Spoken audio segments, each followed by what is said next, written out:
সবাই দেশবাসীর জন্য দোয়া করবেন, আর দেশের সবাই যেন ভালো থাকে। আর ইন্ডিয়া যা করতেছে আমাদের সাথে, এটা যেন আর জীবনও না করতে পারে এমন ব্যবস্থা আমাদের প্রধানমন্ত্রী নিচ্ছে। সবাই প্রধানমন্ত্রীর জন্য দোয়া করবেন।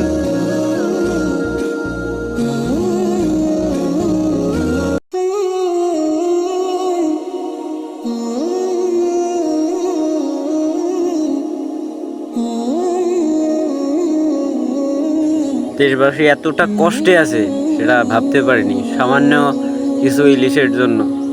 ইন্ডিয়ার কি দাবি? ইলিশ মাছ দিতে হবে।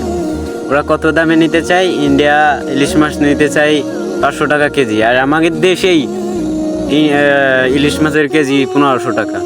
ওদেরকে কিভাবে 500 টাকায় ইলিশ মাছ দেব?